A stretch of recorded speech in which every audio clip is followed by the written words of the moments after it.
యోహాను సువార్త, త్వరగా యోహాను సువార్త 8వ అధ్యాయం.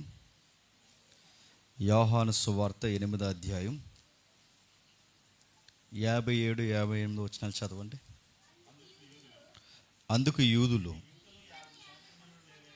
నీకింకను 50 సంవత్సరములైనను లేవే, నీవు అబ్రహామును చూసేతవని ఆయనతో చెప్పగా, యేసుక్రీస్తు వారు, అబ్రహాము పుట్టక మునుపే నేను ఉన్నానని మీతో నిశ్చయముగా చెప్పుచున్నాను.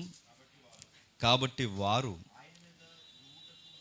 ఆయన మీద రాళ్ళు రువుటకు రాళ్ళు ఎత్తిరు, కానీ యేసు దాగి దేవాలయములో నుండి బయటికి వెళ్ళిపోయాను. ఆగుదాం. ప్రభు అయిన యేసుక్రీస్తు వారిని గురించి అర్థం చేసుకోవడంలో ఈ తరం వరకు కూడా కాస్త మింగుడు పడిన విషయాలు ఉన్నాయంటే బాధాకరమైన విషయం. కొలసీ పత్రిక కానీ ఎఫెసీ పత్రిక కానీ కొన్ని పత్రికలు చదువుతున్నప్పుడు ప్రభు అయిన దేవుడుగా ఉన్న యేసుక్రీస్తు వారు దేవునితో సమానుడుగా ఉండుట విడిచిపెట్టకూడని భాగ్యమని ఆయన ఎంచుకొనగా దాసుని స్వరూపం ధరించుకుని రుక్తిడిగా తనను మార్చుకొని ఇలలోనికి ఆయన సంచరించిన తర్వాత ఎంతగా తనను తాను తగ్గించుకున్నాడంటే ఈ రోజుకి ఆయన్ని దేవుడని చెబితే ఎక్కడో డౌట్ ఉన్నంతగా తగ్గించుకున్నాడు. అర్థమైతే ధన్యత. మరలా ఆయన ఎంతగా తగ్గించుకున్నాడంటే స్వయంగా తానే నేను దేవుడినని తనను తాను క్లెయిమ్ చేసుకున్న సందర్భాలు పలుమార్లు మనకు తారసపడుతున్నా ఆయన దేవుడేనంటారన్న డౌట్ మనకు. అంత తగ్గిపోయాడు ఆయన.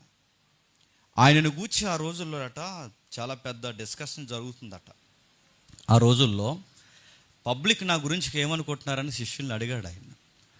ప్రవక్త అనుకుంటున్నారు, ఎరిమియా అనుకుంటున్నారు, యెషయా అనుకుంటున్నారు, మోసే పోలిన వాడిని అనుకుంటున్నారు, రకరకాలు అనుకుంటున్నారు. ఎవరో ప్రవక్తల్లో ఒకరు తిరిగి వచ్చారు అనుకుంటున్నారు.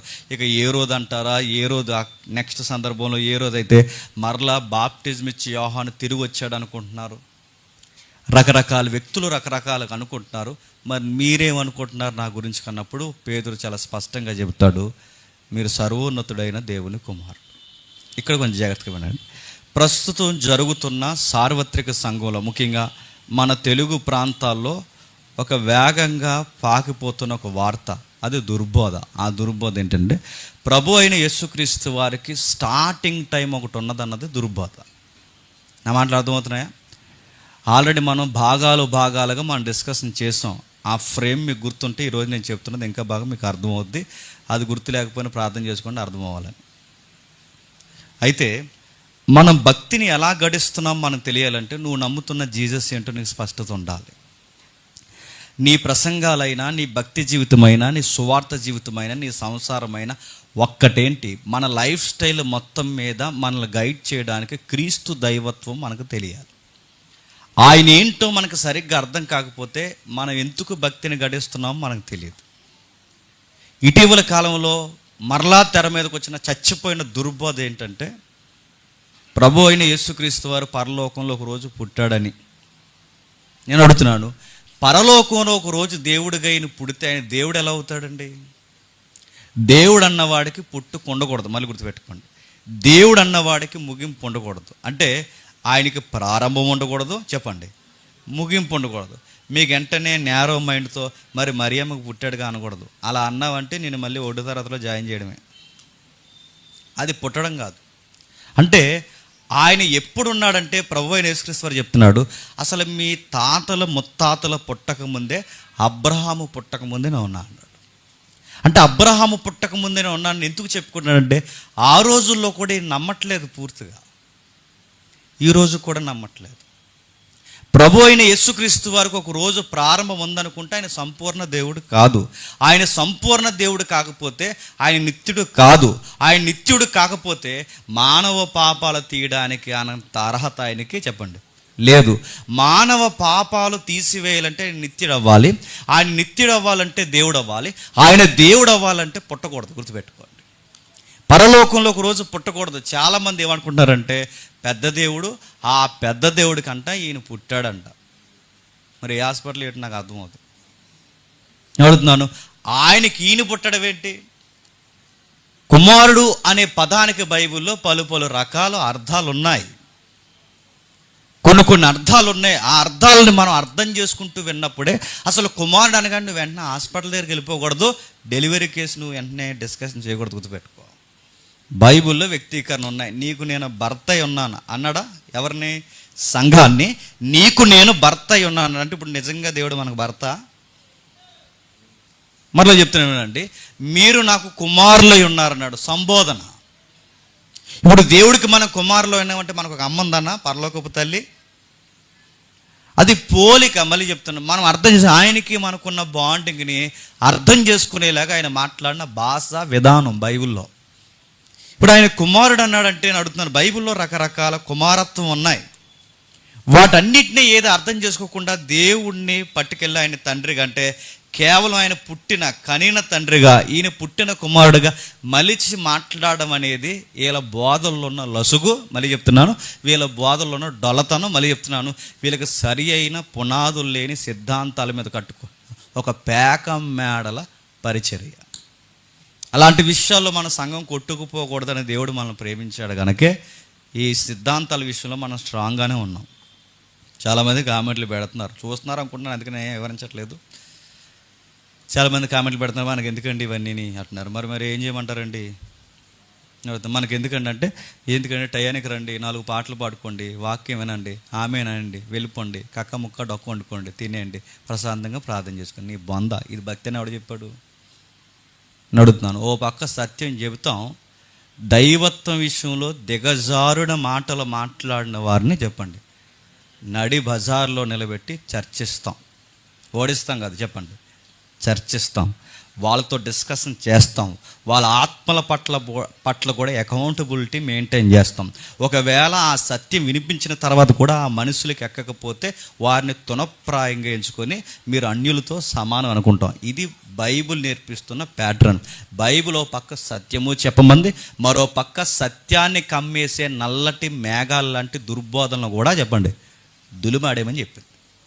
అందుకే ఏ సంఘం అయితే సత్యం బోధిస్తుందో, ఏ సంఘం అయితే ఆపోజిట్గా అసత్యాన్ని కూడా చెప్పండి తీవ్రంగా ఖండిస్తుంది. ఇది అపోస్తులు చేయలేదా? ఇది పౌలు గారు చేయలేదా? ఇది ఫస్ట్ కౌన్సిల్, సెకండ్ కౌన్సిల్ ఎవరైతే మన పితరులు ఉన్నారో వాళ్ళు చేయలేదా?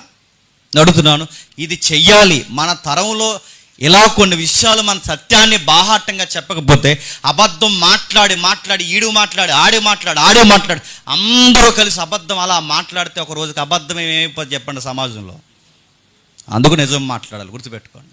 గంటల ప్రకాష్ గారు మంచి మాట అన్నారు, చనిపోయే ముందు ఆయన క్లిప్స్ ఎంతమంది చూశారు. ఆయన ఏమన్నాడంటే, అబద్ధాన్ని జనాలు ఎందుకు నమ్ముతున్నారంటే నిజాలు మాట్లాడే వాళ్ళు మౌనంగా ఉన్నారు కనుక. గుర్తుపెట్టుకోండి, అబద్ధాన్ని ఎందుకు జనాలు నమ్ముతారు, నిజాలు మాట్లాడేవారు మనకు ఎందుకు అనుకుంటున్నారు కనుక. దేశం అంటా గుర్తుపెట్టుకోండి, చెడ్డోళ్ళ వల్ల పాడైపోతాట. ఆయన అన్నమాట దేశం చెడ్డాల వల్ల పాడైపోతాడు, మరి మంచోళ్ళు మౌనంగా ఉంటే పాడైపోతాడు. అందుకే మనకు సత్యం తెలుసు, మనం నమ్ముతున్న సిద్ధాంతాల వాక్యానుసారమైన మనం తెలిసినప్పుడు నోరు మూసుకుని ఉండే టైం కాదు. గుర్తుపెట్టుకోండి, ఎవరు ఎలాంటి వారైనా, ఎదుటోళ్ళు పెద్దవారైనా చిన్నవారైనా అందరికీ ఆహ్వాన పత్రికే, రండి చర్చిద్దాం. రాత్రి ఎవడో ఫోన్ చేశాడు, ఎక్కడి నుండో ఎవడన్నందుకు సారీ, సహోదరుడు ఎవరో ఫోన్ చేశాడు. ఆ ఫోన్ చేసి ఏమంటున్నాడంటే, మీ సంగతి తేలుతాం, అది తేలుతాం, ఇది తేలుతాం అంటే నీ ఆధార్ కార్డు ఇట్టాను అన్న. నా సంగతి తేలుతున్న ముందు ఆధార్ కార్డు నువ్వు రా ముందు. అంతకుముందు ఇంకో బ్రదర్ ఫోన్ చేశాడు, అంతకుముందు మరొక బ్రదర్ ఫోన్ చేశాడు. నడుతున్నాను ముందు రాండి, ఫోన్లో నడుతున్నాను, మొఖాలు చూపించకుండా అకౌంట్లు ఫేక్ అకౌంట్లు పెట్టుకొని ఇవన్నీ కింద కామెంట్లు పెట్టి మీది దుర్బోధ అంటే, మాది తప్పని అనాలంటే నీ దగ్గర రైట్ ఏంటో ఆన్సర్ చెప్పు ముందు. నువ్వు వచ్చి కూర్చో, నడి బజార్లో కూర్చుందామో, నలుగురిలో కూర్చుందామో, 4 సంఘాల ముందు కూర్చుందామో, మేము నమ్మిన బైబిల్ని మేము ప్రకటిస్తున్న బోధ రైట్ అని ప్రూవ్ చేయడానికి ఎంతకైనా మేము వచ్చి నిలబడతాం. నువ్వు మాట్లాడుతున్న సబ్జెక్ట్ మీ తలకాయలైనా మీ కింద తోకలైనా తీసుకొచ్చి నువ్వు కూర్చోబెడతానంటే ఇప్పుడప్పుడు కుదరదు అంటున్నాడు. నేను ఎప్పుడు కుదురుతుంది? దసరా పోయి వస్తావా? నేను ఎప్పుడు కుదురుతుంది? పోయి మమ్మల్ని రమ్మంటావు అన్నాను. నేను ఇదే అడిగాను, మమ్మల్ని రమ్మంటావు చెప్పు, నువ్వు ఏ స్టేట్లో ఉన్నా ఏ స్టేటస్లో ఉన్నా మేము వస్తాం. నడుతాను. ఈ విషయాన్ని మీరు ఎందుకు ఇంత సీరియస్గా తీసుకుంటున్నారు బ్రదర్? మీకంటే ఇది క్రీస్తు దైవత్వానికి సంబంధించి దేని విషయంలో సీరియస్గా, లేకపోతే ఇంకా దేని విషయంలో సీరియస్గా ఉంటాను చెప్పండి. అది ఎక్కడైనా మన భాషా పరిజ్ఞానార్థమై ఏ సంఘాల దగ్గర అయినా యేసు ప్రభువుని తెలియకుండా తక్కువ చేయడం అనేది దుర్మార్గమైన చర్య. మన వంశాన్ని గారు మంచి మాట మాట్లాడుతున్నాడు. యేసుక్రీస్తు సభలని టైటిల్ పెడతారట. యేసుక్రీస్తు సభలని టైటిల్ పెట్టి ఎవరికి అగౌరవమో తెలుసది? యేసుక్రీస్తు వారికి సెకండ్ కేటగిరీ ఇచ్చారు. పేరేమో ఆయనది, సభలో ఆయనకి ఇచ్చిన కేటగిరీ ఏమో చెప్పండి, సెకండ్ గ్రేడ్. అంటే నువ్వు సెకండ్ గ్రేడ్ ఇచ్చావంటే ఏంటి? ఆయన పుట్టాడని. అది తెలిసి ఈ మాటలు అందరికీ అర్థమవుతున్నాయో లేదో, మీకు అర్థమైనట్టు చూడండి. అంటే ఆయన పుట్టాడానికి ప్రారంభం ఉందనకూడదు, దైవత్వానికి ప్రారంభం ఉండకూడదు. ఆయనకు ప్రారంభం లేదు, అంతము లేదు. ఆది అంతము లేనివాడైతేనే దేవుడు అవుతాడు. దాన్నే క్లైమ్ చేసుకుంటున్నాడు. ఆ రోజు ఇశ్రాయేలు మధ్య, యూదుల మధ్య నిలబడిన ఆయన అంటున్నాడు, అబ్రహాము మీ అయ్య పుట్టక ముందే నేను ఉన్నానన్నాడు. మీరు మాట్లాడితే అబ్రహాం పిల్లలు అబ్రహాం కోసమే గొప్పగా చెప్పుకుంటున్నారు. అబ్రహాం ఒక రోజు నన్ను చూసి సంతోషించాడు తెలుసా? అబ్రహాం నన్ను చూసి సంతోషించడమే కాదు, అబ్రహాం నన్ను చూసి మురిసిపోయాడు తెలుసా? అబ్రహాం పుట్టక ముందే నేను ఉన్నాను తెలుసా? అంటే అప్పటి నుంచి, అంటే మరియమ్మ గర్భాన రాకముందే ప్రభు అయిన యేసుక్రీస్తు వారు పలుమార్లు పాత నిబంధనలో తారసపడ్డాడు. అంటే తారసపడ్డం కాదు, వారితో మాట్లాడమే కాదు, వాళ్ళు చేయబట్టుకోవడమే కాదు, వారి గర్భాల నుంచి బయటికి తీసుకొచ్చాడు, వాళ్ళని బయటికి తీసుకురావడమే కాదు, వాళ్ళ నోటిని ముట్టాడు, వాళ్ళ భుజాలు తట్టాడు, వాళ్ళకి మార్గంలో నడిపించాడు. ఒక్కటేటి రెండేటి పాత నిబంధనలో దేవుడు కనబడ్డాడన్న ప్రతి సందర్భంలో యెహోవా దేవుడు కాదు కనబడింది. చెప్పండి, ప్రభు అయిన యేసుక్రీస్తు వారే యెహోవా నామంలో ప్రత్యక్షమయ్యాడు. ఇది అర్థం కాక, ఇది అర్థం చేసుకోలేక, మొత్తానికి దీన్ని వివరించలేక అటు ఇటు తిప్పి ఒక సింగిల్ లైన్లో మనమే చేసే నింద ఏంటంటే దుర్బోధ. అంటే ఏది మందే నేను అడుగుతున్నాను. వాళ్ళు అంటున్నారు కొంతమంది పోరాటం చేస్తున్నాడు. పోరాటం మీది కదా అయ్యా, చెప్పండి, మాది పోరాటం. ఎందుకంటే ఈ దుర్బోధ పుట్టింది ఇప్పుడు కాదు, దానికి 2000 సంవత్సరాల ఆయుస్ ఉంది. చరిత్రలో చాలామంది దీన్ని పోరాటం చేసి వేలేసేసారు దాన్ని. ఆ చచ్చిన దుర్బోధన మళ్ళీ తెచ్చి ఆ ఏరియా నిజాన్ని మళ్ళీ తెర మీద తీసుకొస్తున్నారు. అందుకే ఏం జరుగుతుంది, దీని సందర్భం ఏంటి? ఊరకే కాలయాపనకి లేదా వాళ్ళని భయపెట్టడానికి అన్న మాటలు అవి. ఆయన ఏమంటున్నాడు చూడండి 57వ వచనంలో, అందుకు యూదులు నీకింకా 55 సంవత్సరాలైన లేవే, నువ్వు అబ్రహామును చూసితివా అని ఆయనతో చెప్పగా, అబ్రహాం అంటే నీకు ఇంకా 50 సంవత్సరాలు కూడా లేవు, నేను చూస్తే ఇంకా 30+ రన్ అవుతుంది, అప్పటికే నువ్వు అబ్రహాముని చూసేవంటే, అబ్రహాముని నేను చూడడం కాదు, చెప్పండి, అబ్రహామే నన్ను చూశాడు. అబ్రహాము పుట్టక ముందేనే ఉన్నా, అబ్రహాం నన్ను చూడటం ఏంటి? అబ్రహాముని నేను చూడటం ఏంటి? అబ్రహామే నన్ను చూశాడు. అబ్రహాం పుట్టక ముందు అంటే ఎలా ఉన్నాడు, ఎక్కడున్నాడు? నిశ్చత్వం అనే పదాలు పుట్టక ముందే, కాలము సమయం అన్న దానికి అర్థాలు పదాలు దొరక్క ముందే దైవము అనే శబ్దం ఉన్నప్పటి నుండే ఆయన ఉన్నాడు. ఎలా ఉన్నాడు? మచ్చుకు 4 ఉదాహరణలు చూద్దాం. డిస్కషన్ చేసాం చాలా కాలం క్రితం, గుర్తున్నవారు మరొకసారి నెమరు వేసుకోండి. చూద్దాం ఒకసారి. ఆదికాండము 15వ అధ్యాయం, ఆదికాండము 15వ అధ్యాయం మొదటి వచనం చూడండి. ఆదికాండము 15వ అధ్యాయం మొదటి వచనం. ఇవి జరిగిన తర్వాత యెహోవా వాక్యం అబ్రహామునకు, చెప్పండి, దర్శనమందు వచ్చి, అబ్రహామా భయపడకుము, నేను నీకు కేడము, నీ బహుమానము అత్యధిక మగునని చెప్పును.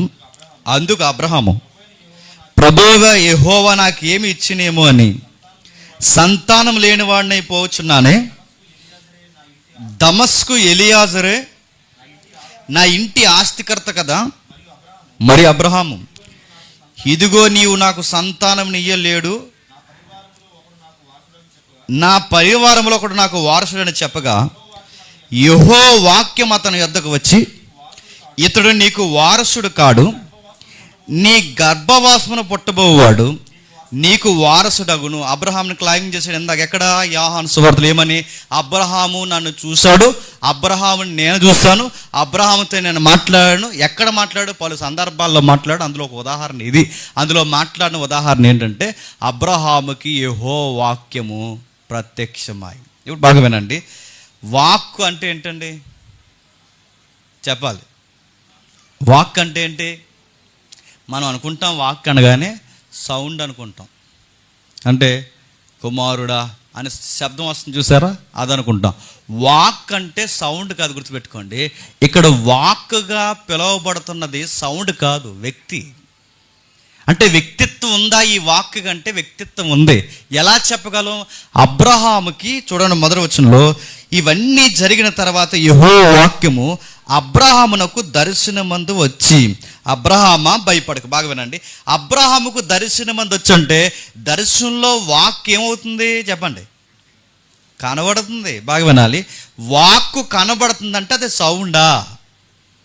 మరి అబ్రహాముకు దేవుని వాక్యమని ఆ పదాలు ఎందుకు అక్కడ వల్లించినట్టు అంటే, వాక్యం అనగానే బిరుదు. గుర్తుపెట్టుకోండి, యేసుప్రభు వారికి చాలా నామాలు ఉన్నాయా లేదా? ఉన్నాయి. ఆయనకి దేవుని నామం అని ఉంది, దేవుని వాక్యం అని ఉంది, దేవుని జ్ఞానం అని ఉంది, దేవుని కుమారుడు అని ఉంది, ఇంకా దేవుని యొక్క అదృశ్య స్వరూపం అని ఉంది. ఒకటి రెండు కాదు, ఆయనకి ఎన్నో పేర్లు ఉన్నాయి. ఆ పేర్లో ఒక పేరు ఏంటో తెలుసు, ఇదిగో దేవుని వాక్యం.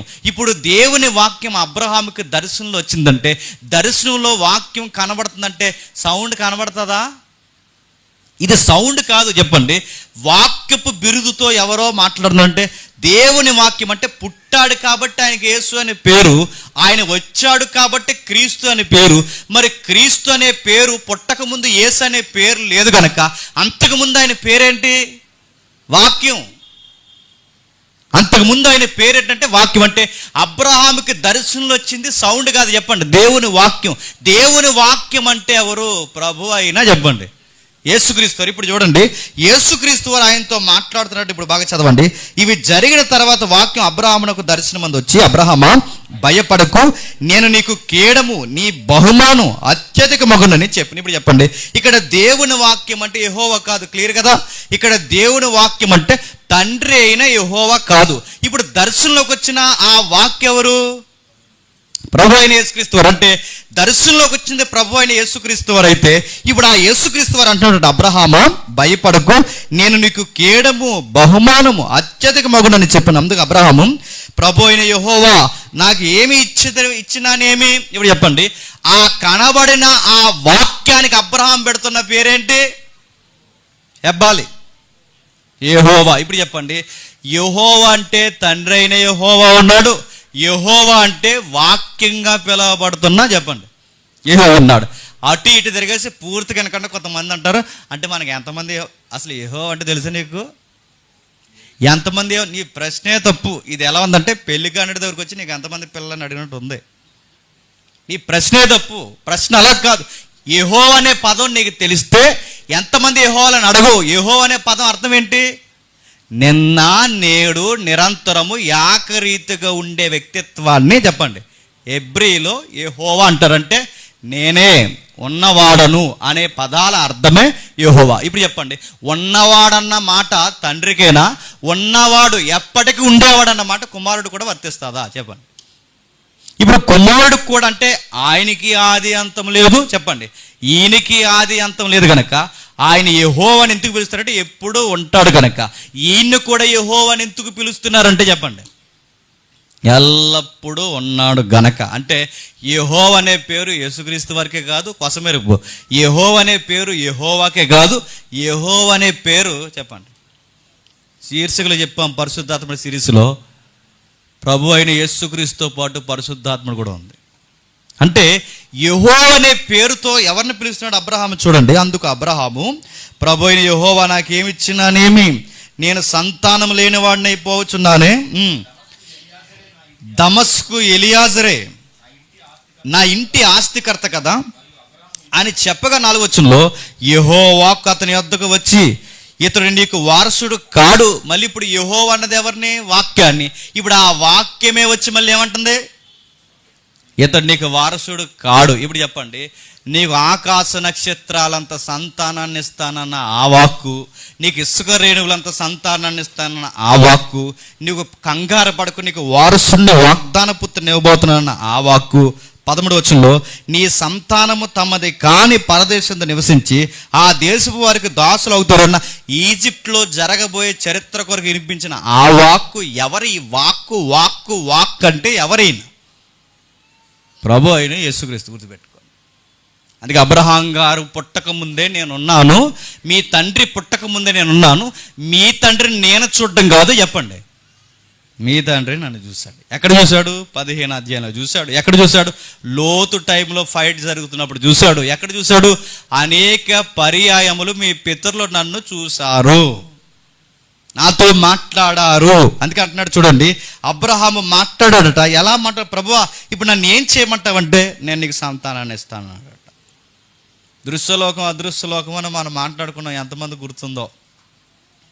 కనబడే యెహోవా, చెప్పండి, కనబడని యెహోవా. ఎప్పుడు గుర్తుపెట్టుకోండి, తండ్రి అయిన యెహోవా పాత నిబంధనలోనూ కనబడలేదు, చెప్పండి, క్రొత్త నిబంధనలోనూ కనబడలేదు. పాత క్రొత్త నిబంధనలో కనబడే దేవుడు ఎవరు? చెప్పండి. యెహోవా పేరు మీద, నామం మీద ప్రత్యక్షమైన ఒకే ఒక వ్యక్తి, చెప్పండి. అందుకే కొలసే పత్రికలో ఏమంటాడంటే ఆయన అదృశ్య దేవుని, చెప్పండి, స్వరూపం. అంటే అదృశ్య దేవుడు ఒక ఆయన ఉన్నాడు, చెప్పండి. దృశ్యంలో కనబడే, చెప్పండి, ఒక ఆయన ఉన్నాడు. అదృశ్యంలో కనబడే ఆయన పేరు తండ్రి అయిన యెహోవా అయితే దృశ్యంలో కనబడుతున్న ఆయన పేరు ఏం పేరు? చెప్పండి. కనబడిన ఆయన ఉన్నాడు. ఆ కనబడిన ఆయన పక్షాన లేదా ఈ ముగ్గురు వ్యక్తిత్వాల కలయికలో పలుమార్లు ప్రత్యక్షమే అయింది ఎవరంటే ఈయనే. ఇంకా మీకు బాగా అర్థం కావాలంటే మీకా గ్రంథం ఒకసారి తీయండి, ఆ వచనం ఒకసారి. మీకా గ్రంథం 5వ అధ్యాయం 5:2 అనుకుంటా. మీకా గ్రంథం 5వ అధ్యాయం 2వ వచనం. మీకా గ్రంథం 5వ అధ్యాయం 2వ వచనం.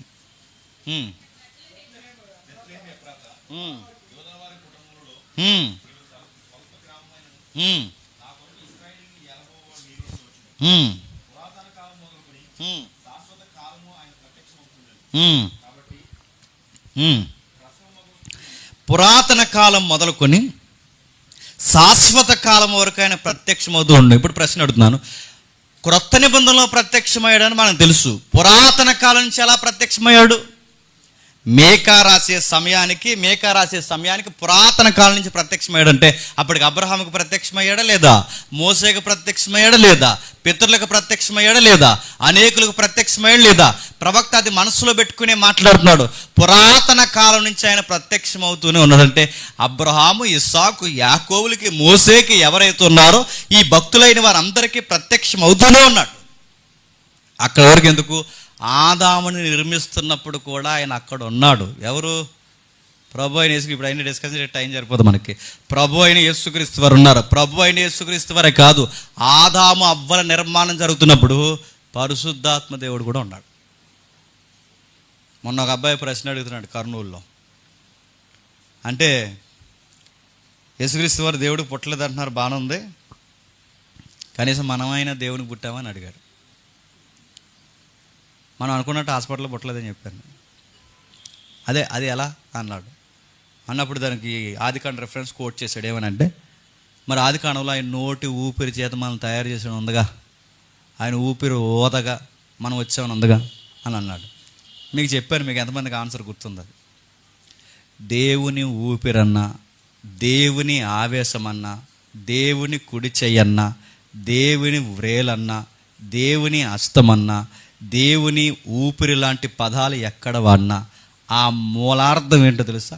రొహక్ అంటారు. రొహక్ అంటే ఏంటనుకోకండి, రొహక్ అంటే పరిశుద్ధాత్ముడు. ఇప్పుడు చెప్పండి, దేవుడు ఊపిరి వలన ఆదాము నిర్మాణం జరిగిందంటే రొహక్ అని ఉంటుంది. అక్కడ రొహక్ అంటే ఏంటి చెప్పండి? పరిశుద్ధాత్ముడి వలన మనిషి నిర్మాణం జరిగిందని గుర్తుపెట్టు. అంతేగాని ఆయనలోంచి వచ్చినాడు చిన్న చిన్న భాగాలుగా. ఎక్కడి నుంచి అన్ని కథలు ఎక్కడ మరి గ్రీక్ కథలు వేసి చదివే ఉంటారండి వీళ్ళందరూ. ఇప్పుడు దేవుళ్ళలోంచి ఇలా ఆత్మకథలు ఉంటాయి చూసారా, దేవుళ్ళలోంచి అంటే ఇలా ఒక ఆత్మ ఇలా వచ్చి అలా మట్టిలోకి దూరేస్తే ఆదామేలా లేచిపోయాడు. నువ్వు చూసావు ఆ రోజు, నేను అడుగుతున్నా, నువ్వు చూసావు ఏదో తోటలో? అడుగుతాను, నిన్నెవరు పుట్టించారో డౌట్ వస్తుంది మళ్ళీ.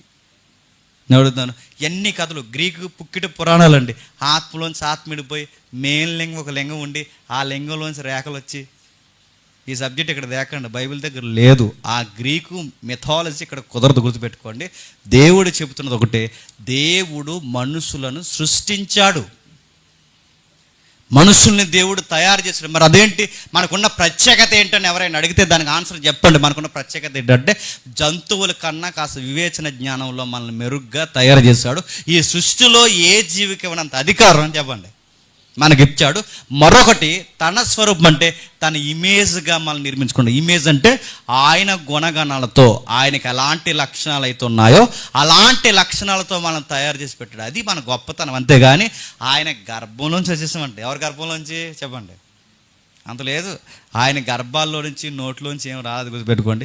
మీరు గ్రీకు కథలు ఏదో చదివేసి ఉంటారు, నోట్లో నుంచి చెవుల్లో నుంచి చెప్పండి, గర్భాల్లో నుంచి రాము. మీరు ఏదో చదివేసి ఉంటారు, ఇంకా హాస్పిటల్ చుట్టూ తిరుగుతున్నారు అనుకుంటా. అలా రాము. దేవుడు అన్ని విధాలుగా అలా తయారు చేయలేదు, గుర్తుపెట్టుకోండి. జంతువుల్ని ఎలా తయారు చేశాడో, సృష్టిలో అనేక కార్యాలు ఎలా తయారు చేశాడో వాటికన్నా మెరుగ్గా తన హస్తాల చేత తయారు చేసుకున్నది ఎవరినో తెలుసా? మనల్ని. కాబట్టి ఎక్కడ మీరు చూడండి, ఆది కాండం నుండి ప్రకటన గ్రంథం వరకు పలుమార్లు ప్రత్యక్షమవుతూ వచ్చింది ఎవరంటే చెప్పండి? పురాతన కాలం మొదలుకొని శాశ్వత కాలం వరకు ప్రత్యక్షమవుతూ వచ్చింది ఎవరంటే ప్రభు అయిన యేసుక్రీస్తు వారు. మరొక రమ్యమైన సందర్భం ఒకటి ఉంది, మనం చూద్దాం. మొదటి సమూయేలు గ్రంథం తీయండి ఒకసారి. మొదటి సమూయేలు గ్రంథం 3వ అధ్యాయం మొదటి వచనం. మొదటి సమూయేలు గ్రంథం 3వ అధ్యాయం మొదటి వచనం. బాలుడైన సమూయేలు ఏలి ఎదుట యెహోవాకు పరిచర్య చేయుచుండెను. ఆ దినములలో యెహోవా వాక్కు ప్రత్యక్షమగుటగుదు. బాగా వినండి, ఇక్కడ ఈ మాట ఉంటే బాగుండు మన సెన్స్ ప్రకారం. ఆ రోజుల్లో దేవుని వాక్కు వినబడుట చెప్పండి అరుదంటే బాగుండు. వినబడుట అరుదంటే బాగుండు. అక్కడ వినబడుట అని లేదు చెప్పండి, ప్రత్యక్షమగుట. బాగా వినండి, వినబడుట అనే మాట కన్నా ఏముంది చెప్పండి? ప్రత్యక్షమగుట లేదు. అంటే ఇక్కడ ప్రత్యక్షత, అబ్రహాము దగ్గర ఉన్న పదము ప్రత్యక్షతే, ఇక్కడ సమూయేలు దగ్గర ఉన్నది కూడా చెప్పండి ప్రత్యక్షత. అంటే వాక్కు కనబడుతుంది.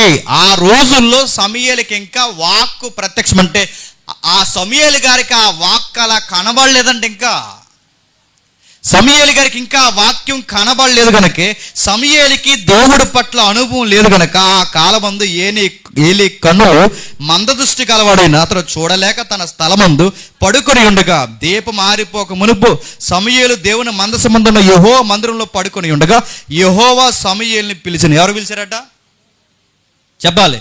యెహోవా సమూయేలుని పిలిచిన. ఎవరు పిలుస్తున్నారు చెప్పండి? యెహోవా సమూయేలుని పిలిచిన. ఏమని? సమూయేలు అని పిలిచాడు. ఆ పిలిచినప్పుడు వెళ్ళి నిలబడ్డాడు ఈ అబ్బాయి. ఎవరు? బాలుడు సమూయేలు. పిలిచారా? పెద్ద ఆయన అన్నాడు. ఈ పెద్ద ఆయన నేను పిలవడం చిన్నోడా వెళ్ళిపో అన్నాడు. ఈయనేమనుకోండి, పిలిచాడు అనుకున్నాడు. సమూయేలు మంచిడు కాబట్టి సరిపోయింది. మనం అయితే ఏమని చెప్పినా ముసలాయన అలవాట్లు పడుతున్నాడు అంటున్నాం. ఎందుకంటే మన తాతలకి మధ్యలో పిలిచినా లెగుస్తాం మనం. అలాంటే లెక్కే ఉండదు మనకి. లెగుస్తామా? మనం బామ్మ దాహం వేస్తున్నారు, కనీసం గ్లాస్ నీళ్ళు ఇస్తామా? పడుకో పొద్దుతో అదిగానే ఏమనుకున్నాం, మింది ఎత్తేదని ఏమనుకున్నాం అంటాం. నడు 4 ఇవ్వం ఇస్తావా అని అడుగుతున్నాను. సమూయేలు ఎందుకు ఆశీర్వదింపడ్డాడు చెప్పిన? అర్ధరాత్రి మంచి నిద్రలో కూడా పెద్దవారు పిలిస్తే వెళ్ళి వాళ్ళకి మంచి ఇలా ఏమన్నా కావాలని అడిగితే వాళ్ళు అడక్క ముందే సహాయం చేసే మంచి గుణం ఆ అబ్బాయికి ఉంది కనుకే బ్లెస్ చేశాడు దేవుడు. ఊరకే ఎవరిని దేవుడు దీవించడు. నీ బద్ధకం వేసాలు కూడా దేవుడు చూస్తాడు, గుర్తుపెట్టుకో. నువ్వు పెద్దలు పిలిచినప్పుడు అంటే అది చూస్తాడు. నువ్వు పెద్దలు పిలిచినప్పుడు చేస్తాంలే అది చూస్తారు, గుర్తుపెట్టుకోండి. నువ్వు పెద్దల్ని ఎలా ఆనర్ చేస్తున్నావో దాన్ని బట్టే నీకు దీవెనలు ఉంటాయి. సమూయేలు గారిని దేవుడు ఎంత దీవించాడంటే, తనను తాను ఆ అబ్బాయి ఎదుట చిన్న వయసులోనే బయలుపరుచుకోవాలనుకుంటున్నాడంటే దేవుడిని ఎంత ప్రేమిస్తున్నాడు సమూయేలు. సమూయేలుని దేవుడు ఎంత ప్రేమిస్తున్నాడు చెప్పండి. అందుకే మళ్ళీ పిలిచాడు, మళ్ళీ వెళ్ళాడు. 3వసారి పిలిచినప్పుడు ఎక్స్పీరియన్స్ ఉంది సీనియర్కి. ఎవరికి? ఏలి అన్నాడు. నాయన ఈసారి పిలిచినప్పుడు ఏమంటావంటే, చిత్తం ప్రభువా నీ దాసుడు ఆలకించుచున్నాడను. ఆ మాట అనంతే వెళ్ళాడు. ఆ మాట పిలిచాడు. ఆ పిలిచినప్పుడు ఏం జరుగుతుందో ఒక్కసారి 20 వచనం చూడండి.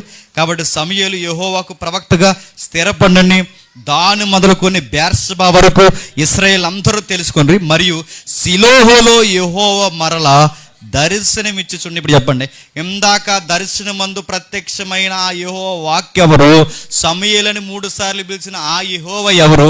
ఇక్కడ మళ్ళీ ప్రత్యక్షమవుతున్న దర్శనమిస్తున్న ఈ యెహోవా ఎవరు అంటే, మొత్తం ఎంటేరి అధ్యాయంలో అడుగడుగున తారసపడుతున్నది ఎవరు? అబ్రహాముకు కనబడిన ఆ వాక్యమే, అబ్రహాముకు ప్రత్యక్షమైన ఆ వాక్యమే ఇప్పుడు ఎవరికి ప్రత్యక్షమయ్యాడు చెప్పండి? సమూయేలుకి ప్రత్యక్షమైన ఆ వాక్యమే యెరెమీయాకు కూడా ప్రత్యక్షమే. ఎక్కడ చూస్తారు ఒకసారి? త్వరగా ముగిద్దాం.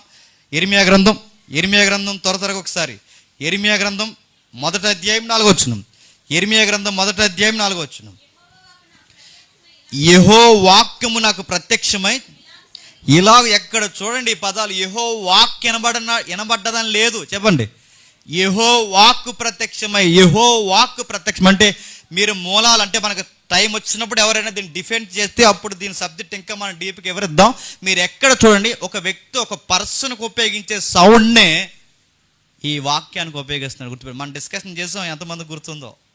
అంటే వ్యక్తికి, అంటే ఒక వ్యక్తి ప్రజెన్స్లో ఉన్నప్పుడు వాడే ఏదైతే పదాలు ఉన్నాయో అదే పదాలు ఇప్పుడు ఎవరికి వాడుతున్నాడు చెప్పండి, వాక్యం. అంటే ఆ వాక్కు ప్రత్యక్షమయ్యను. దీని మూలాలు ఎర్బ్స్ అంటంగా, ఆ మూలాల పదాలు ఏవైతే ఉన్నావో వాటి మూలాలు మనం చూస్తే అవే అర్థాలు నిలివేద్దాం. అంటే ఒక వ్యక్తి ప్రజెన్స్, ఒక వ్యక్తి ఉనికి కలిగిన వాటికి వాడిన పదాలే వాడారు అక్కడ.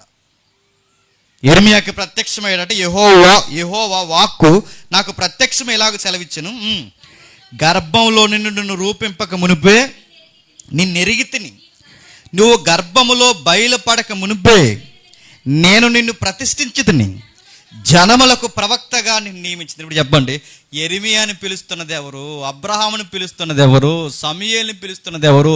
మోసే దగ్గర పదలోంచి పిలిచింది, మోసేని పిలిచింది ఎవరు? మీరు ఎక్కడ ఏ ప్రవక్తలను భక్తుల్ని కదపండి, వాళ్ళందరినీ పిలిచింది ఎవరు? ప్రత్యక్షమైన యెహోవా వాక్కు.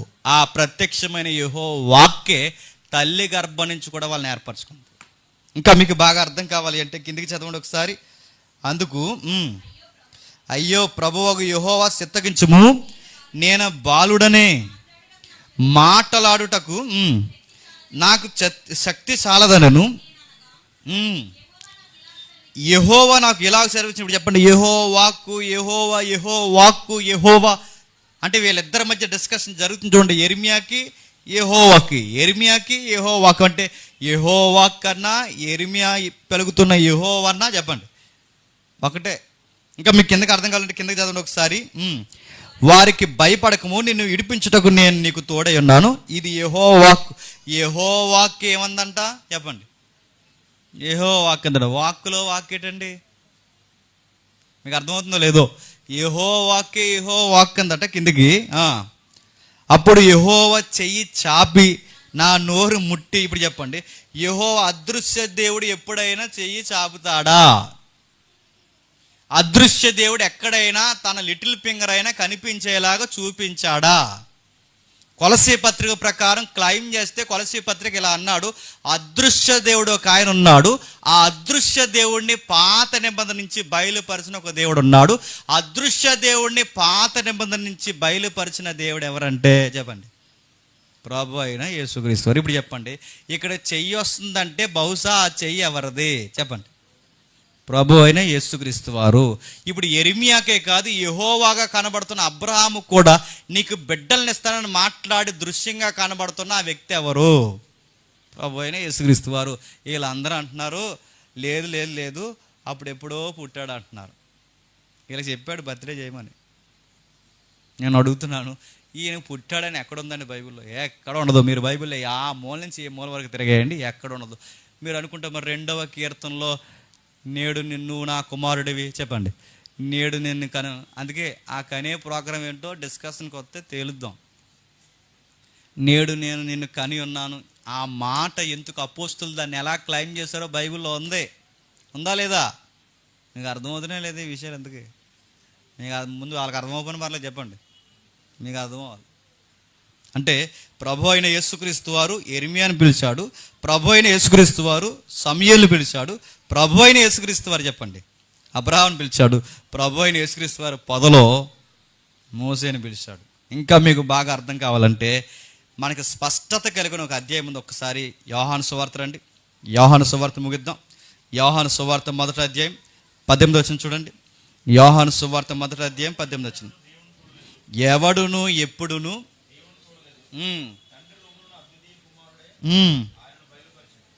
ఇప్పుడు చెప్పండి, ఎవరును ఎప్పుడును దేవుని చూడకపోతే మరి యిర్మీయా చూసింది ఎవరిని చెప్పాలి? మీకు అర్థమవుతుంది ఆన్సర్.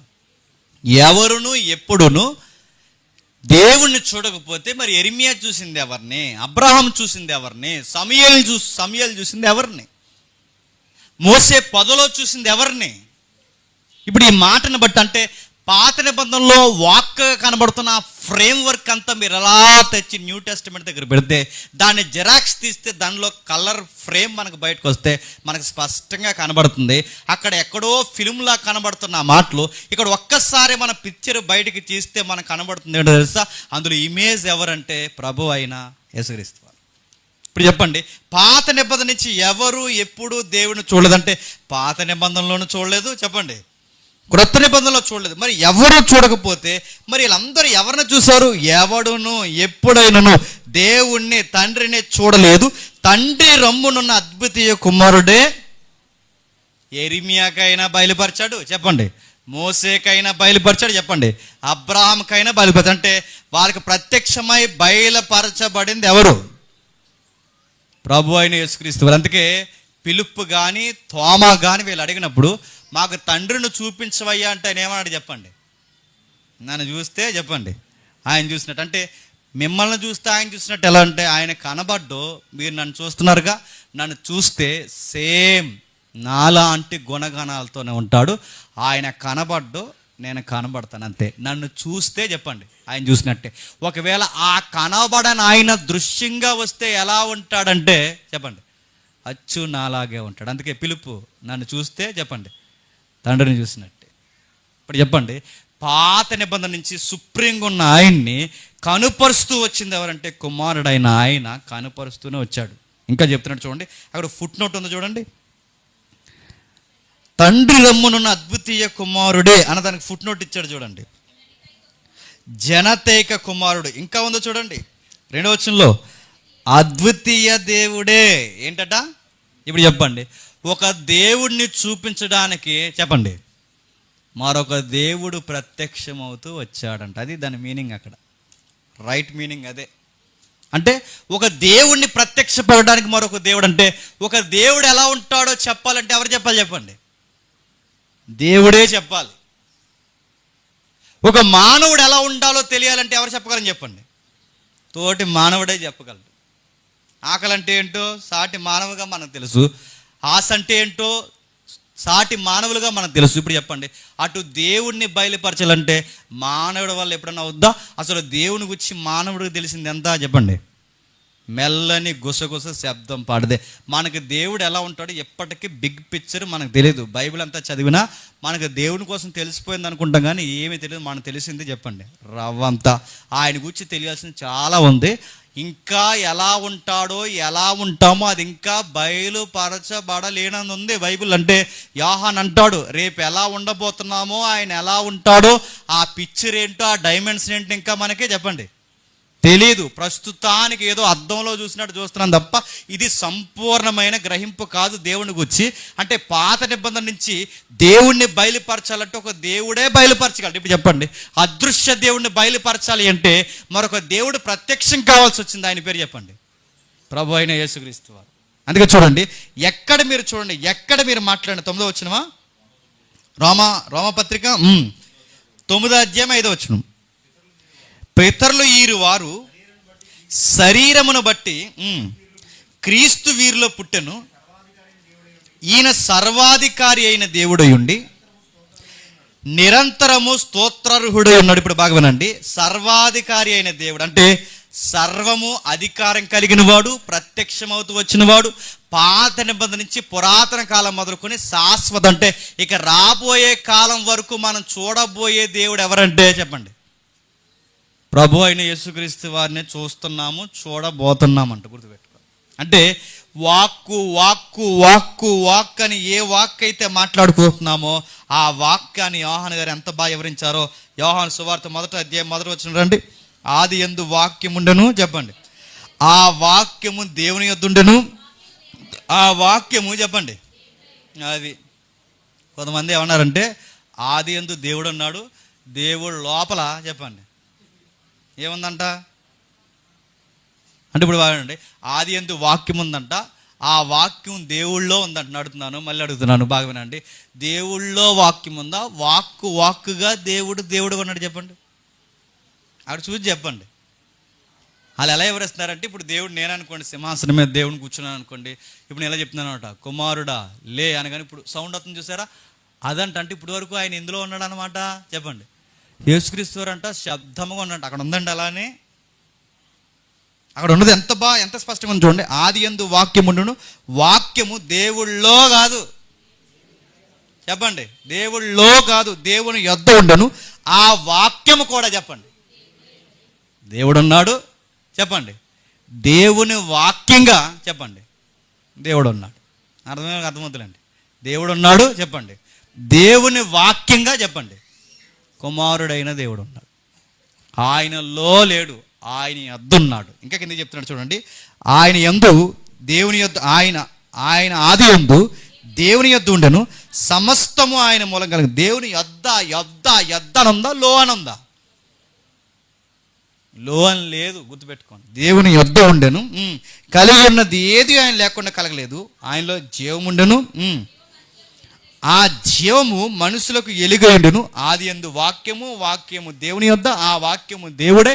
వాక్యము వాక్యము వాక్యము వాక్యము వాక్యం అని 14 వచ్చిన ఏమంటారు చూడండి. ఆ వాక్యము చెప్పండి శరీరధారి అయి మరియమ్మ గర్భాన్న చెప్పండి కృపాసత్య సంపూర్ణుడుగా ఉండడానికి, మన మధ్య నివసించడానికి మరియమ్మ గర్భాన్న వచ్చాడు. ఇప్పుడు చెప్పండి, పుట్టాడా వచ్చాడా చెప్పండి. పుట్టాడా చెప్పండి. మీరు సరి చెప్పలేరు, మరి గంట చెప్తున్నాను చెప్పండి. పుట్టాడా వచ్చాడా చెప్పండి.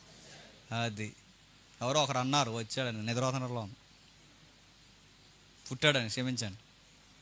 అందుకే ఆయన వచ్చాడు, గుర్తుపెట్టుకోండి. ఆయన వచ్చాడు, ఆ వాక్యము శరీరధారిగా కృపాసత్య సంపూర్ణుడుగా మన మధ్య నివసించను. ఏ వాక్యం అంటే అబ్రహాం దగ్గర చదివామే ఆ వాక్యం, యెరెమీయా దగ్గర చదివామే ఆ వాక్యము, సమూయేలు దగ్గర చదివామే ఆ వాక్యము, పరలోకంలో దేవుని యొద్ద ఉందే చెప్పండి ఆ వాక్యం. ఈ వాక్యం శరీరధారిగా వస్తే ఆ వాక్యానికి పెట్టిన పేరేంటో తెలుసా?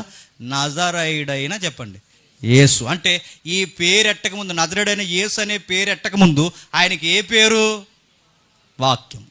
అర్థమైంది ధన్యత చెప్పండి. ఏంటి ఆయన పేరు? వాక్యం. ఇప్పుడు చెప్పండి, పాత నిబంధన నుంచి ప్రత్యక్షమవుతూ వచ్చింది ఈయనేనంటే ఈయనే. పాత నిబంధన నుంచి ప్రత్యక్షమైనది ఈయనే.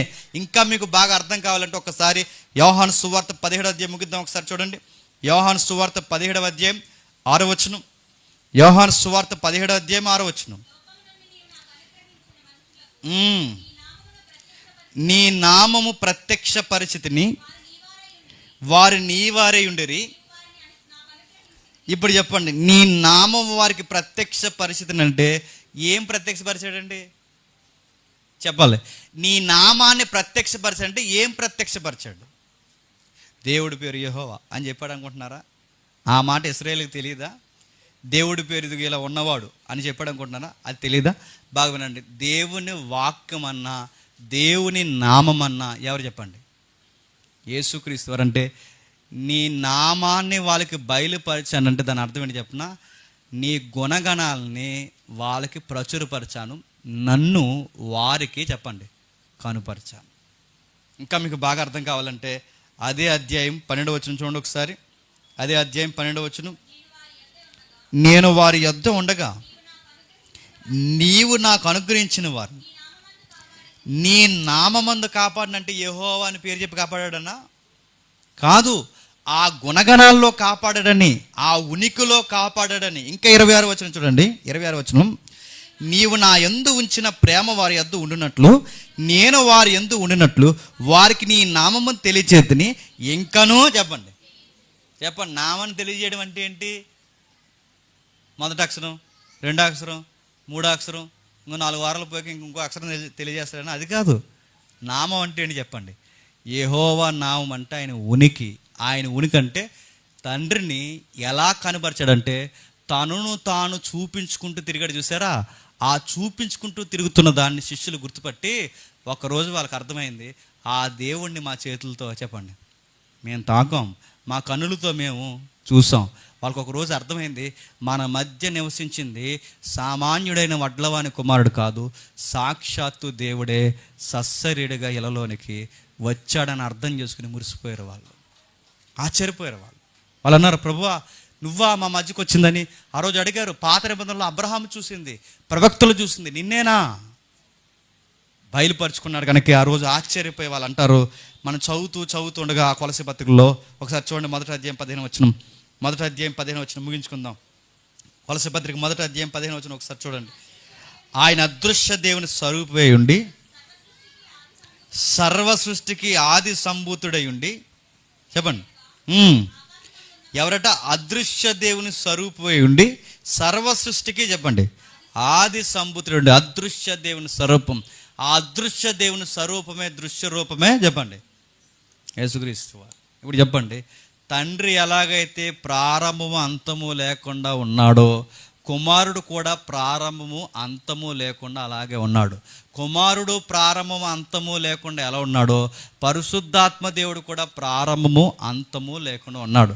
ఈ కొలసీ పత్రికలో మరొక మాట, ఆయన ప్రతి దానికి, చెప్పండి, ఆది సంభూతుడు. అంటే ఆదిలో పుట్టాడని కాదు. ఈ మరి ఎలా చదువుతారేటో అర్థం కాదు, కానీ ఆది సంభూతుడు అంటే అన్నిటికన్నా ముందు పుట్టాడనంట. అదే దాని అర్థం. ఆది సంభూతుడు అంటే అన్నిటికన్నా ముందు పుట్టాడని కాదు. ఆయన లేకుండా ఏది, చెప్పండి, కలగలేదు. కలిగి ఉన్నది ఏది, చెప్పండి, ఆయన లేకుండా కలగలేదు. అది ఆదైనా అంతమైనా ఏదైనా ఆయన ప్రస్తావన లేకుండా జరగదు. అంటే ప్రతి దానికి నాందెవరు, చెప్పండి, ఆయనే అని దాని అర్థం. ఇప్పుడు చెప్పండి, యేసుక్రీస్తు వారు ఎక్కడైనా తండ్రిలో తక్కువడనుందా? మరి భూమి మీదకి వచ్చాక మరి ఆయన తండ్రి అని పిలిచాడు కదండి. ఇంకంతకన్నా ఏంటంటే అది అర్థం కావాలంటే చెప్పండి, వెయిట్ చేయండి. చర్చా వేదికలు జరగాలని ప్రార్థన చేయండి. ఎందుకంటే ఏ చర్చా వేదికలు జరిగినా జరగకపోయినా పర్లేదు, కానీ దైవత్వాన్ని గుర్చిన చర్చా వేదికలు జరగాలి. ఈ విషయంలో మమ్మల్ని ఎవరు తిట్టుకున్నా పర్లేదు, ఎవరు ఏమనుకున్నా పర్లేదు. ఈ దుర్బోధ ఇలా పాకుతూ ఉంటే, వీళ్ళు మాట్లాడుతుంటే చివరికి అబద్ధమే, చెప్పండి, నిజమైపోద్ది. అందుకే టైం వచ్చినప్పుడు అప్పుడప్పుడు ఇలాంటి దులుమాడేసే ఈ ప్రసంగాలు మనం పైకెత్తి మాట్లాడాలి.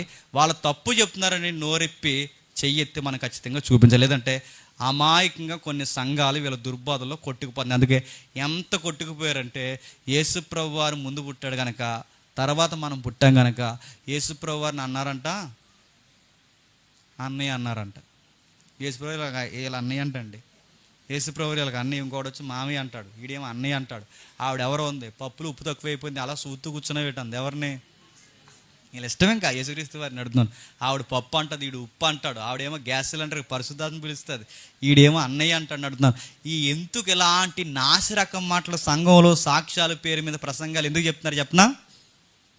డివినిటీ అనే థియలాజికల్ సబ్జెక్ట్ వీళ్ళకి తెలియక. డివినిటీ అంటే తెలియదండి వీళ్ళకి. దైవత్వం యొక్క ఉనికి ఏంటో థియలాజికల్ సబ్జెక్ట్ వీళ్ళకి తెలియకే ఇలాంటి చిల్లర నాసిరకం మాటలు మాట్లాడుకుంటూ సంఘాన్ని బలహీనమైన విశ్వాసంలో కడుతున్నారు. అలాంటి జాబితాలు మనం ఉండకుండా ఆ రోజు ప్రత్యక్షపరుచుకున్న దేవుడు మన సంఘానికి కూడా తన ఉనికి ఏంటో ప్రత్యక్షపరుచుకున్నాడు కనుకే మనం రైట్ థియాలజీలో ఉన్నాం. గుర్తుపెట్టుకోండి, నిజమైన విశ్వాసంలో ఎవరిని ఎలా నమ్మాలో, ఎలా ఆరాధించాలో మనకు అర్థమైంది కనుకే మన పాటలు, మన ప్రసంగాలు ఒక అర్థవంతంగా ఉంటే. ఎందుకు చెప్తున్నా, థియలాజికల్గా 8 బేస్మెంట్లు ఉంటాయి. మనం కొన్ని మాట్లాడుకున్నా ఇంకా కొన్ని మాట్లాడుకోవాలి. ఆ బేస్మెంట్స్ ఎవరైతే ఫాలో అవుతారో ఆ సంఘం హెల్దీ చర్చ్ అవుద్ది. ఏ సంఘం అయితే ఆ బేస్మెంట్స్ ఫాలో అవరో వాళ్ళ పాటల్లో కూడా, మళ్ళీ చెప్తున్నాను, వాళ్ళ పాటల్లో కూడా లసుకులు కనబడతాయి. గుర్తుపెట్టుకోండి. అందుకే తండ్రి, కుమార, పరిశుద్ధాత్ములు ఎవరైతే ఉన్నారో వాళ్ళ పిలువబడిన విధానం చూసి కన్ఫ్యూజ్ అయిపోతున్నారు. తండ్రికి అన్నీ తెలుసు, కుమారుడికి ఆ దినం తెలియదన్న మాట పట్టుకుని, ఇదిగో ఆయన తెలియదు, ఆయన తెలుసు, అన్నీ ఆయనకి తెలుసు అంటున్నారు. కాదు, ఆయన ఎందుకు ఆ మాట అన్నాడు, ఎందుకు తండ్రికి ఉన్నాడు, ఈయనెందుకు కుమారుడికి ఉన్నాడు, ఆయన ఎందుకు పరిశుద్ధాత్మకు పిలబడ్డాడు, వీళ్ళు ఎందుకు కేటగిరీగా పనిచేస్తారు, ఆ ముగ్గురు ఉనికి ఏంటో తెలిస్తే మళ్ళీ చెప్తున్నాను. ప్రేమ అంటే ఏంటో మనకు అర్థం కావాలంటే ఆ ముగ్గురిని చూస్తే అర్థమవుద్దండి. తగ్గించుకోవడం అంటే ఏంటో అర్థం కావాలంటే ఆ ముగ్గురిని చూస్తే అర్థమవుద్దండి. కుటుంబాలు ఎలా కట్టుకోవాలో తెలియాలంటే ఆ ముగ్గురిని చూస్తే అర్థమవుద్దండి. సేవ ఎలా చేయాలో తెలియాలంటే ఆ ముగ్గురు. ఒక్కటేంటి, మన లైఫ్లో ఎలా జీవించాలో మనకు తెలియాలంటే ఆ ముగ్గురి మధ్య ఉన్న అనురాగం, తగ్గింపు, ప్రేమ ఇవన్నీ చూస్తే ఇలా బతకాలని మనకు అర్థమవుద్ది. నువ్వు ప్రేమను ఎలా చూసావని అడిగితే ఈడు అన్నాడట, మా అమ్మని చూసి నేర్చుకున్నాను అన్నాడు. అడుగుతాను, మీ అమ్మ ప్రేమకు నువ్వు ఎంత విలవిల్లాడిపోతే దేవుని ప్రేమ అంటే ఏంటో అర్థమైతే నువ్వు ఎంతగా మారిపోతావు తెలుసా? అది తెలియాలంటే ఆ ముగ్గురు ఏమై ఉన్నారు నీకు తెలియాలి. గుర్తుపెట్టుకో. ఎదుటి వారిని గౌరవించడం అంటే ఏంటి తెలియాలంటే మా నాన్న చూసి నేర్చుకున్నాను అనుకో. గుర్తుపెట్టుకో, మీ నాన్న గౌరవం ఎంత ఆనర్ చేస్తే అసలు ఎదుటి వారిని ఎంత గౌరవించాలో తెలియాలంటే వాళ్ళని చూడు, ముగ్గురిని ఒకరి కొరకు ఒకరు ప్రాణాలు ఇచ్చేసుకునేంత ప్రేమ వాళ్ళకి. తండ్రి, నీ చిత్తం సిద్ధించడానికి అవసరమైతే చెప్పండి, నా ప్రాణాన్ని తృణప్రాయంగా, అది ప్రేమ అంటే, అది తగ్గింపు అంటే.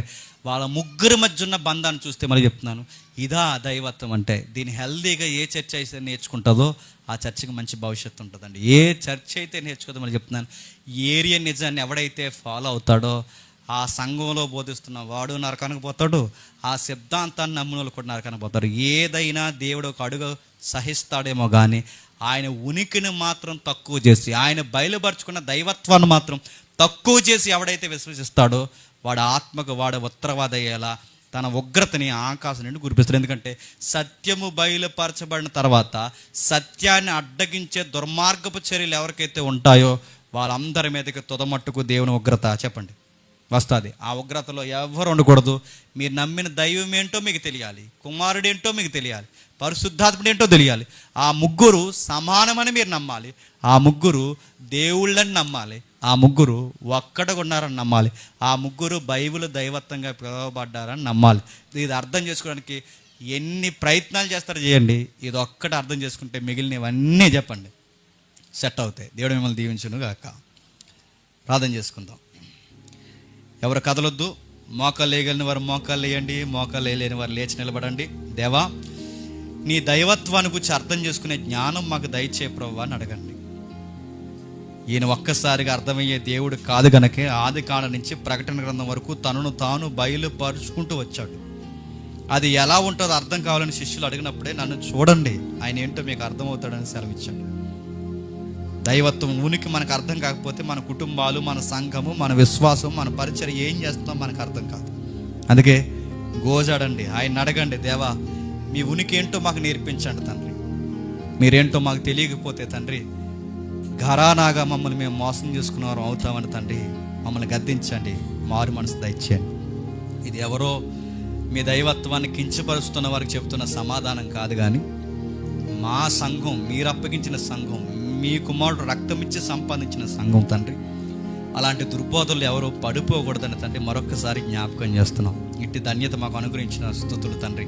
మేము మాట్లాడుకున్న అన్ని ప్రసంగాల కన్నా గొప్పది ఏదన్నా ఉంది అంటే మీ వ్యక్తిత్వాన్ని మేము మాట్లాడుకోవడమే తండ్రి. దాని గూర్చి ఎన్ని తరాలు మేము మాట్లాడుకున్నా తక్కువే తండ్రి. బైబిల్ అంతట్లో మిమ్మల్ని మీరు బయలుపరుచుకున్నారు తండ్రి. తండ్రి, కుమార, పరిశుద్ధాత్మ నామములోనికి మీరెందుకు తండ్రి సంఘాన్ని ఆహ్వానించారో అది తెలుసుకున్నప్పుడు తండ్రి మాకు ఆశ్చర్యం. దేవా, నిశ్చితమైతే మరొకసారి మాతో మాట్లాడండి, మరికొన్ని సంగతులు స్థిరపరచండి. సాయంత్రం జరుగుతున్న తండ్రి చారిత్రాత్మక ఆధారాలతో కూడిన తండ్రి అనేక వర్తమానాలు తండ్రి సంధ్యవేళ మేము మాట్లాడుకుంటున్నాం, మాతో కూడా ఉంటారని కోరుతూ మిగిలిన కార్యాలు మీ చేతులకు అప్పగిస్తూ క్రీస్తు నామమున ప్రార్థన సమర్పిస్తున్నాం తండ్రి. ఎవరు కళ్ళు తెర